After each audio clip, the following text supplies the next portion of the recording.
Siempre juega un papel prominente en las escrituras, parte integral de la tradición presbiteriana por siglos.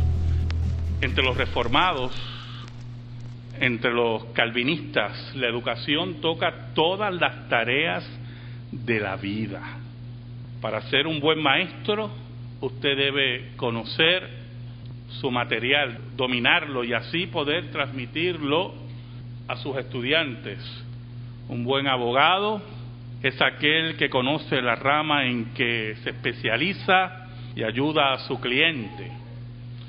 Lo mismo ocurre en cualquier trabajo, desde carpintero, comerciante, vendedores, contratistas, todas las ramas del saber, de la contribución, están precedidas para que usted haga su trabajo de excelencia por estudios, por conocer.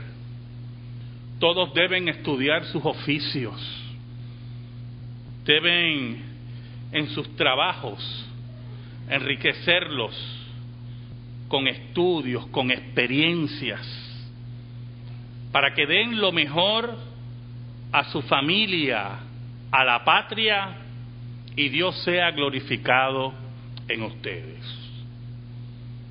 La mediocridad, hermanos, no tiene cabida en el presbiterianismo, en el calvinismo. Es una ofensa a Dios y una irresponsabilidad con tus hermanos. En todas las áreas, hermanos. Ahora, cada tarea debe estar acompañada con la convicción que la misma se realiza para la gloria de Dios, para la gloria del único que debe ser adorado. Si me acompañan a Primera de Timoteo, capítulo 4, versículos del 13 al 16, dice así el apóstol Pablo a su discípulo y su hijo espiritual Timoteo: entre tanto que voy, ocúpate en la lectura, la exhortación y la enseñanza.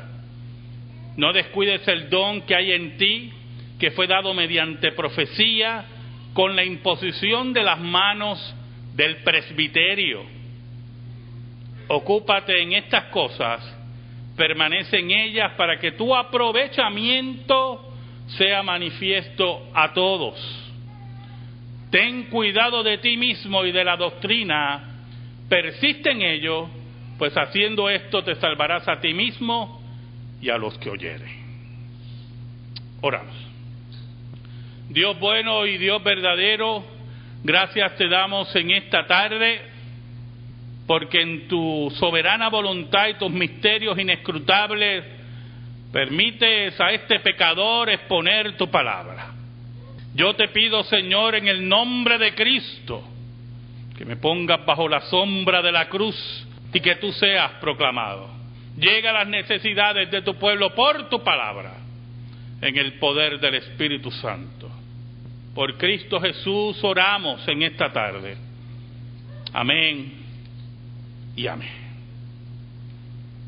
Juan Calvino dijo en una ocasión: la fe verdadera tiene que ser una fe inteligente. Una vez mi padre se acercó a mí. Él sabía que por haberme casado muy joven y por haberme insertado en la fuerza laboral del país para mantener mi familia y mantener a la joven o ayudar a mantener, porque ella trabajaba también y trabaja todavía, y mantener a la joven que estaba a mi lado, pues me había atrasado en mis estudios. Y mi padre se acerca a mí y me dice: vamos a llegar a un acuerdo. Yo te voy a enseñar imprenta. Mi padre era impresor, había estudiado en la Miguel Such, y yo te voy a dar 2 días libres en la semana para que estudies en la universidad. Y llegamos a ese acuerdo. Y el primer día de trabajo yo llego allí a la imprenta Él tenía sus 2 máquinas ABD, él era artista gráfico y era un excelente maestro, tenía el don de enseñanza. Y lo primero que me dijo fue, yo iba a coger rápido los papeles, y me dice, lávate las manos. Lo primero que tú tienes que aprender aquí es que nosotros atendemos a clientes y el trabajo tiene que ser limpio. Nosotros no vamos a entregar porquerías al que nos paga por nuestro trabajo. Y me repetía continuamente, ¿verdad? Y era un oficio, hermano. Y yo aprendí la imprenta, estuve varios años con él, terminé mis estudios en bachillerato en Historia y Literatura, gracias a él, pero fue siempre muy estricto y meticuloso en la enseñanza y en el profesionalismo que yo tenía que aprender como impresor.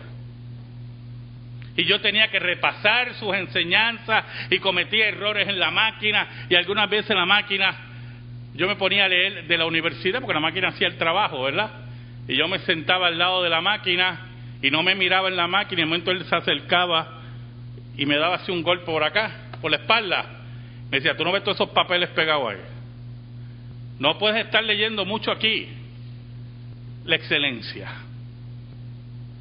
Y me enseñó el carácter y me enseñó la virtud del trabajo, la ética del trabajo que se está perdiendo en Puerto Rico.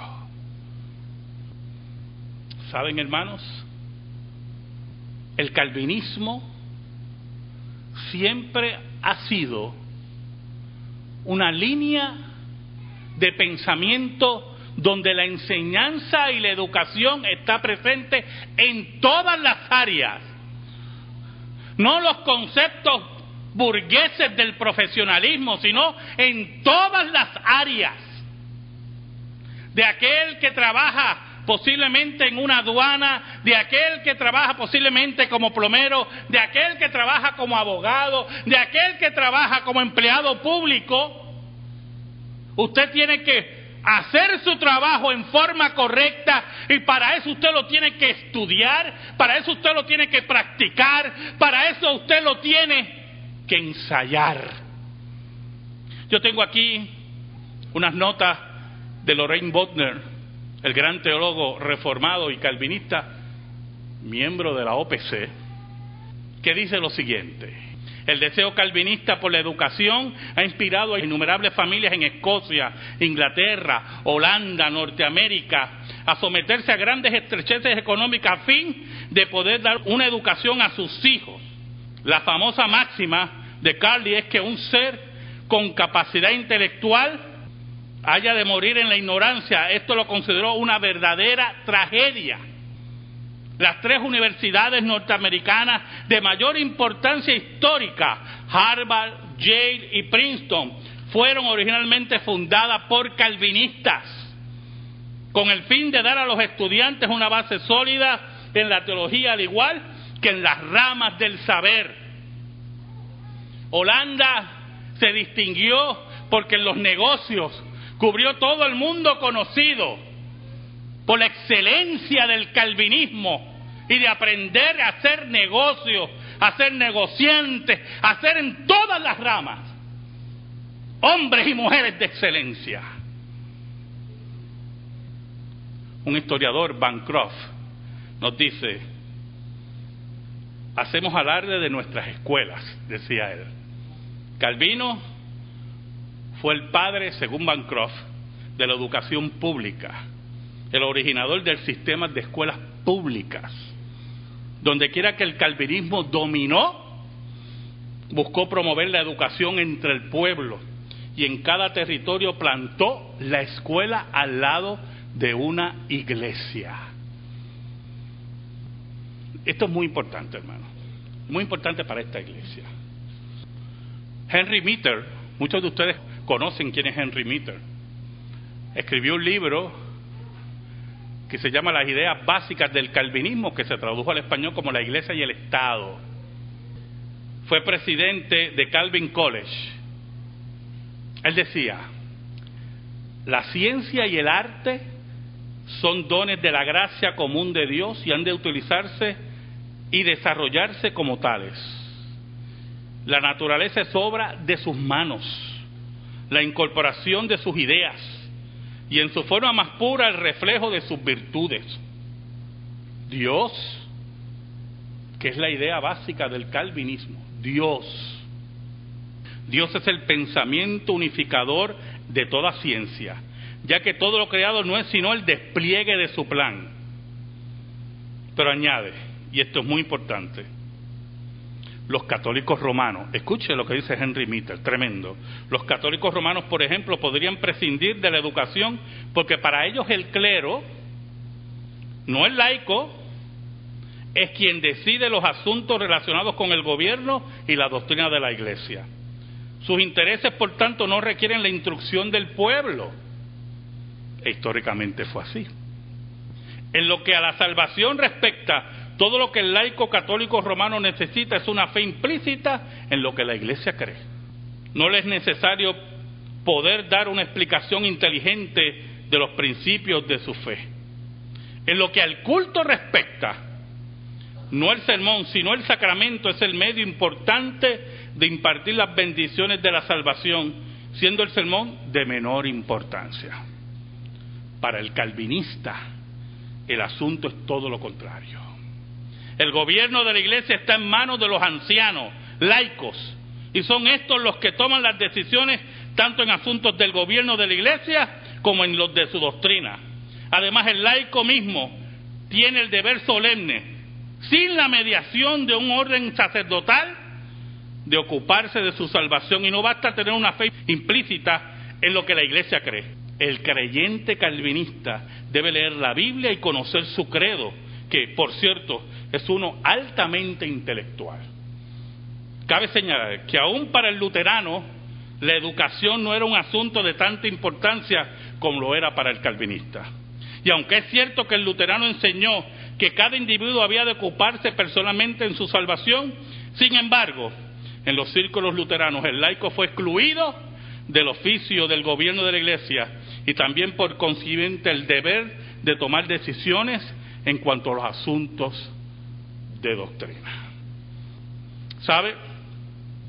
El apóstol Pablo le dice a Timoteo en el versículo 13, entre tanto que voy, ocúpate en la lectura, la exhortación y la enseñanza. ¿Sabe que leí hace poco a un escritor puertorriqueño, fue profesor mío, Juan Antonio Ramos, y Juan Antonio Ramos decía en un escrito en el periódico que él ve en todos lados seminarios para que la gente sepa escribir y para que aprendan a escribir. Y él decía, nunca tomé un seminario para aprender a escribir, pero sí, decía él, la base para saber escribir es leer, la lectura. Y recalcaba Juan Antonio Ramos, el gran escritor puertorriqueño, cuando yo empecé a leer y a profundizar en la lectura, empecé a escribir. Y esa es la exhortación bíblica. El apóstol Pablo le dice en ese versículo, ocúpate de la lectura. ¿Y por qué en la lectura? En el estudio, hermano. Porque así podrás exhortar y al mismo tiempo enseñar. Usted no puede enseñar lo que no conoce. Usted no puede dar lo que no tiene. Es en la lectura, en el estudio, que usted podrá desarrollar las ideas que posteriormente dará a la congregación, y es lo que le exhorta el apóstol Pablo a Timoteo. En el versículo 14 dice, no descuides el don que hay en ti, que fue dado mediante profecía con la imposición de las manos del presbiterio. Este versículo es muy importante, ¿oyó, hermano? Porque Dios te da a ti un don, pero es para que tú lo desarrolles, no para que lo entierres. Dios te da a ti un don para que lo pongas al servicio del reino de Dios. Por eso Pablo le dice, no descuides el don que hay en ti. Aquí no hay nada automático. Dios te entrega un don, te entrega un talento para que tú lo trabajes, para que tú lo pongas a los pies de Cristo. Y añade el apóstol Pablo que te fue dado mediante profecía. Oiga, y el versículo lo que nos da a entender es que en medio de la predicación, en medio de la exhortación que Timoteo escuchaba, Dios lo llamó al ministerio. Lo llamó al ministerio, lo capacitó. Pero posteriormente, oye hermano, ¿cuánta gente usted ha conocido? Yo he conocido unos cuantos, que ellos mismos se han hecho pastores. ¿Usted ha conocido? Yo he conocido unos cuantos. Es más, conocimos a alguien que era miembro de esta iglesia. No lo van a creer, los nuevos no lo van a creer, pero créanlo. Esa persona fue miembro 4 años de una iglesia, bueno, le llamaban iglesia, ¿verdad? Que esa persona era la único miembro. Y había, dizque una pastora, y la persona nos contaba, por 4 años, yo no sé quién estaba mal, ella nos contaba, oiga, mire qué cosa, que cuando le daba la parte a la pastora, ella predicaba como si hubieran 500 personas. Y recogían la ofrenda, y yo le preguntaba, ¿y cuál era el presupuesto? Tú eras el presupuesto de esa iglesia. Y cuando esa persona decidió seguir una carrera para seguir hacia adelante, ¿verdad? En su vida la pastora se opuso. La charlatana se opuso. Y otros por ahí cogen una Biblia. Yo tengo un estudiante en el seminario que ha tomado muchos cursos, que queremos mucho, y él comenzó en el seminario, mire, tremendo, y quería aprender, y nos decía ya al año que estaba estudiando en el seminario, decía, ya yo no me atrevo ni a abrir la Biblia, porque comprendió que la seriedad del texto bíblico, y él decía, ahora yo comprendo que eso de ponerse una Biblia debajo del brazo y abrir una iglesia, eso no es así. Pero muchos por ahí se autollaman, se autoproclaman pastores, y el apóstol Pablo le dice a Timoteo, mire qué tremendo el versículo 14, no descuides el don que hay en ti, que fue dado mediante profecía, con la imposición de las manos del presbiterio. Llamado por la iglesia de Cristo a servir, recibiendo la ordenación por las manos de los ancianos. Por eso la palabra presbiterio, presbíteros. Un grupo de ancianos impuso sus manos sobre él, ordenándolo al ministerio, siendo llamado por la iglesia de Cristo. En el versículo 15, el apóstol Pablo le dice a Timoteo, ocúpate en estas cosas, permanece en ellas para que tu aprovechamiento sea manifiesto a todos. Oiga, hermano, y esa exhortación es a todos, oye, hermano. En lo que estás sirviendo, eres servidor público, que tu aprovechamiento sea evidente a todos. Eres contratista, que tu aprovechamiento sea evidente a todos. Eres vendedor, que tu aprovechamiento sea evidente a todos. Eres secretario, secretaria, enfermero, abogado, plomero. En el caso de nosotros tenemos fumigadores también. Que tu aprovechamiento sea evidente a todos. Que vean que creces en tu profesión, en tu trabajo, que eres responsable. Ocúpate en estas cosas, permanece en ellas. Mira cómo dice el apóstol Pablo, ocúpate. ¿Y qué quiere decirnos el apóstol Pablo? ¿Qué le quiere decir el apóstol Pablo a Timoteo? Sigue preparándote. Tú no lo sabes todo. Nunca lo vas a saber todo, yo. Ocúpate en estas cosas. Permanece en ellas.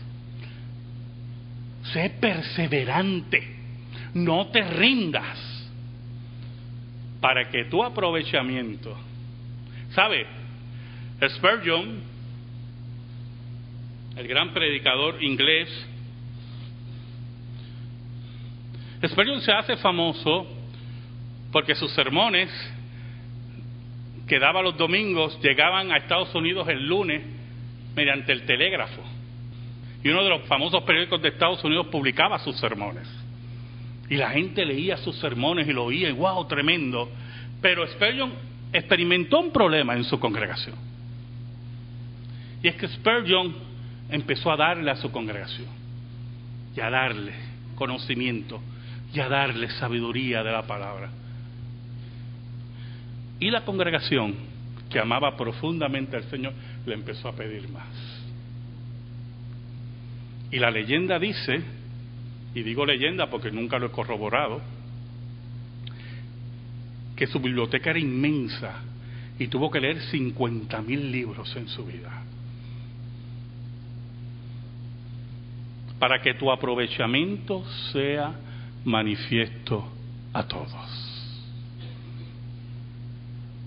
Un predicador, un pastor, un profesor de la palabra, que no está al día en las corrientes teológicas, en las corrientes falsas. Ningún predicador en Puerto Rico se puede dar el lujo que no oye noticias. Yo sé que usted se puede dar ese lujo, yo lo he oído. Yo no oigo noticias. Yo espero que ningún huracán lo coja en su casa de sorpresa. Pero ningún predicador puede darse el lujo. Porque cuando el mundo se inventa sus trampas, todo predicador y todo pastor tiene que tener la contestación bíblica. Y para eso tiene que conocer al enemigo, tiene que estudiar al enemigo. A estos jóvenes que en esta tarde honramos,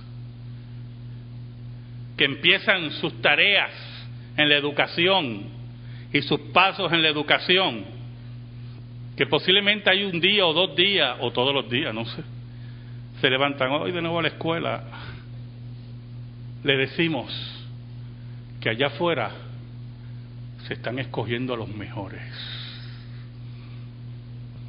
que allá afuera se espera de ellos lo mejor,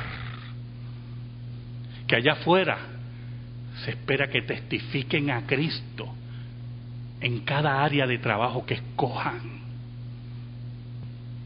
El apóstol Pablo le dice a Timoteo en el versículo 16: ten cuidado de ti mismo y de la doctrina. ¿Por qué Pablo le dice eso a Timoteo? Porque Timoteo sigue siendo un pecador. Y posiblemente, como algunos han hecho en este cristianismo contemporáneo, ceda a los números. Y para eso tendrá que diluir la doctrina y no ser fuerte. Yo conocí a un amigo, hace tiempo no lo veo, él asistía a una iglesia presbiteriana en X pueblo, y una iglesia muy famosa. Y yo le pregunté por qué la dejó por qué, ¿verdad? Porque yo conocía al pastor, ya el pastor creo que murió. Me dice, tú sabes que yo fui donde el pastor porque el material de escuela dominical que se estaba utilizando no era arminiano, era pelagiano. Y yo fui donde el pastor y le dije, pastor, tenemos que cambiar porque usted tiene fama. Se lo estoy hablando de un pastor presbiteriano con mucha fama en el mundo hispano. Y el pastor lo miraba y el temor del pastor fue que se afectaban los números de la pizarra. Ten cuidado de ti mismo, le dice el apóstol Pablo a Timoteo. Ten cuidado de la doctrina. Persiste en ello. Sé firme en lo que Dios ha enseñado en su palabra. Y para persistir en lo que Dios ha enseñado, hay que ser diligentes, estudiosos, responsables. con el texto bíblico. Y añade, pues haciendo esto te salvarás a ti mismo. Esa parte me creó problemita. Y yo, te salvarás a ti mismo. Ya usted sabe que uno recurre rápido a nuestros amigos comentaristas. ¿Sabe, hermano? Como yo, como ustedes allá, todos tenemos una responsabilidad. Los que eluden sus responsabilidades con sus esposas o esposos, con sus familias, con sus hijos, con su iglesia, un día darán cuenta, con sus trabajos, un día darán cuenta. No importa las excusas, Dios sabe la verdad. Dios conoce tu corazón y sabe la verdad. Haciendo esto te salvarás a ti mismo. Haciendo esto salvarás tu responsabilidad. Haciendo esto salvarás y harás lo correcto. Pero añade, y esto es muy importante, y a los que oyeren. En una ocasión llegó aquí un hermano y yo le pregunté por qué dejaba la iglesia donde iba. Y sus palabras fueron, nunca me olvidaré, aprendí algo en aquella iglesia, pero ahí quedó. No me enseñan más nada. No me enseñan más nada. Yo conocí esa iglesia y conozco al pastor. Y lo llamé. Y le pregunté por esa persona. Y me dijo, caramba, ya unas semanitas que no lo veo, lo cual me sorprendió un poquitito. Voy a serle sincero. Pero me dijo que era una buena persona. Pues, y acá lo educamos, lo recibimos como miembro. Creo que se integró muy bien. Muy bien. Pero un día, y eso lo decimos con mucha humildad, se dio cuenta de verdad que esta era una iglesia diferente. Porque un día enfrentó problemas serios y en vez de recurrir a la salida que Dios determinó, decidió huir. ¿Sabe algo, hermano? No podía decir que nunca fue enseñado correctamente aquí, como pudo haber dicho de la otra iglesia. No podía decir que no fue pastoreado. No podía decir que no creó buenos amigos aquí. No podía decir que aquí lo llamaron, lo sentaron, lo amonestaron. Nada de eso podía decir. Porque aquí se cumple lo que le dice el apóstol Pablo a Timoteo. Pues haciendo esto, te salvarás a ti mismo y a los que oyeren. Amén. Gracias te damos, Señor. Gracias te damos por tu palabra y te pedimos, Señor, en el nombre de Cristo, que esa palabra se atesore en nuestra vida. Por Cristo Jesús. Amén.